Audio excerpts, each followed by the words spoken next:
Hello, Podmates. Howie Severino here with another brilliant guest. The journalist Sheila Coronel, who is also a longtime professor and former dean at the Columbia University School of Journalism in New York. She practiced journalism for many years in the Philippines and began her career during the Marcos regime in the 1980s. She covered his ouster in 1986 and has some keen reflections on a possible return of the Marcoses to power in 2022. But before anything else, a disclosure. Sheila and I have been colleagues since the late 1980s at the Philippine Center for Investigative Journalism, where we both sit on the board. Sheila, good morning to you in New York. Magandang umaga. It's evening here in Quezon City. Kamusta ka na? Okay naman. Good morning, Howie. It's a beautiful spring morning here in New York. Some old-timers from martial law days, the ones who were not jailed or victimized, say the threats to press freedom today are exaggerated because journalists today naman daw are not getting jailed. No? What do you is the state of press freedom in the Philippines? What are the threats, if there are any?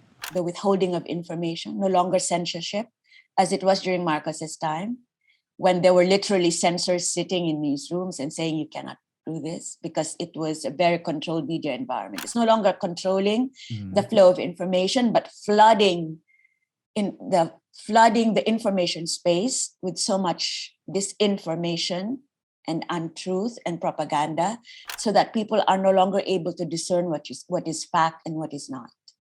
So it's a completely opposite thing. It's not control through restriction, but control through a deluge of information. It's not just Duterte or Marcos doing that. I mean, Trump does that. All the illiberal elites all around, Putin does that too. Although Putin also exerts a certain amount of control. So there's that, and that has been quite effective. Having influencers, bloggers, fake Facebook accounts, fake Twitter accounts, TikTok influencers, and so on, so that journalists, we are drowned out in that deluge. And of course, there's still the cyber libel law, there's still the anti-terror law, which can be used when things go so far. There's still the gun in the holster that they can wield, and that creates real intimidation, plus the intimidation of media owners, right? So the mainstream media is unable to compete already in this information space, but it's really unable to use all its guns in this information war because the media owners are very wary and very cautious. But now, parang yun nga, na-demonize tayo. Did this coincide, for example, with the internet? Ganun ba yun? In a way it did, right? Because journalists used to have a monopoly of the audience. They no longer did, and there's good and bad there. But yes, the internet, where everybody can basically be a journalist and publish good and bad information. Yes, the fragmentation of the information space, the rise of social media, definitely has diminished the power and credibility of journalists. And a lot of illiberal politicians have ridden on that, have used social media in order to delegitimize and demonize what professional fact gathering, basically. So they're now saying, everybody has their own truth, and that journalists cannot be trusted because their only agenda is to make money, or they're in the pay of certain political factions, right? So yeah, certainly social media has a lot to do with that, but I don't think it's just social media.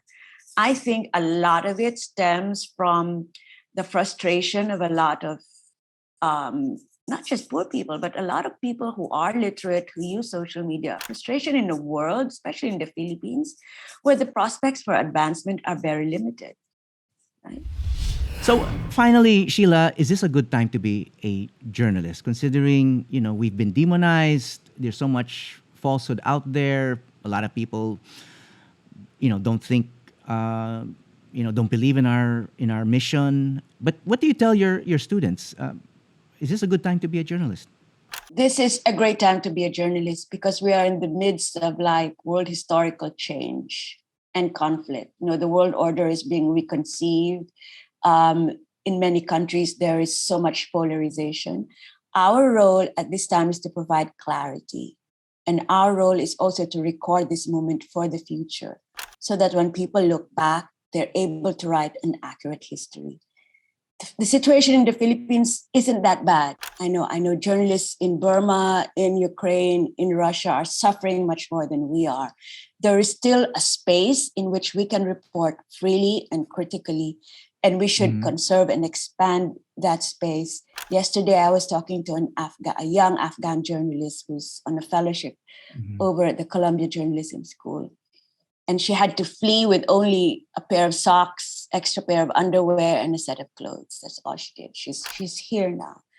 But she's continuing to report in Afghanistan and also recalling all the things. She calls herself part of the 9/11 generation because they grew up after 9/11 in the war on terror. And she said, it's very important that I tell the story of my generation. Because if I don't, who is going to tell it? Whose truth is going to prevail if I don't write it.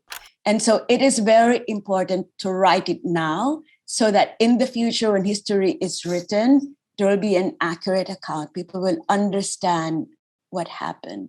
And when they go through the rubble of history, they'll see those little sparks of truth. That's our role. And I think that's a heroic role. We may not be able to make an impact now, but we will later. Hi, I'm Howie Severino. Check out the Howie Severino Podcast, an original for GMA News and Public Affairs. New episodes will stream every Thursday. Listen for free on Spotify, Apple Podcasts, Google Podcasts, and other platforms.